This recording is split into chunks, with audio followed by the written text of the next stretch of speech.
ഇവിടെ 2 ബംഗരപ്പള്ളി മാങ്ങയാണ് എടുത്തേക്കുന്നത്. അതൊന്ന് അരച്ചെടുത്തിട്ടുണ്ട്. ഇനി നമുക്ക് 250 ഗ്രാം മാസ്കർപോൺ ചീസ് സ്മൂത്താക്കി എടുത്തിട്ടുണ്ട്. ഇനി 250 ml വിപ്പിംഗ് ക്രീമാണ് എടുത്തേക്കുന്നത്. അതൊന്ന് സോഫ്റ്റ് പീക്സ് ആക്കി മാത്രം ബീറ്റ് ചെയ്താൽ മതി. ഇനി അതിലേക്ക് നമ്മൾ അരച്ച് വെച്ച മാങ്ങായും പിന്നെ മാസ്കർപോൺ ചീസും പിന്നെ few drops of mango mix ഞാൻ ചേർത്തിട്ടുണ്ട്, ഓപ്ഷണലാണ്. ഇനിയും കുറച്ച് വാനില എസൻസും കൂടെ ചേർത്തിട്ട് നമുക്ക് മധുരത്തിന് ആവശ്യമുള്ള പൗഡേർഡ് ഷുഗറും കൂടെ ചേർത്ത് എല്ലാം കൂടെ മിക്സ് ചെയ്ത് നമുക്ക് ഇഷ്ടമുള്ള ബൗളിലേക്ക് ആക്കി സെറ്റാക്കാൻ വേണ്ടി വെക്കാം.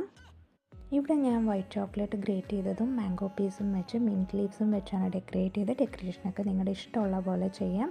അപ്പോൾ ഇത് നമ്മളൊരു ലിഡ് വെച്ചോ അല്ലെങ്കിൽ ക്ലിംഗ് റാപ്പ് ചെയ്തോ മൂടി വെച്ചിട്ട് മിനിമം 4 to 5 hours റിഫ്രിജറേറ്റ് ചെയ്യണം. ഏറ്റവും നല്ലത് ഓവർനൈറ്റ് റിഫ്രിജറേറ്റ് ചെയ്ത് കഴിക്കുന്നതാണ്. അപ്പോൾ എല്ലാവരും ഇതുണ്ടാക്കി നോക്കി ഫീഡ്ബാക്ക് അറിയിക്കാൻ മറക്കല്ലേ.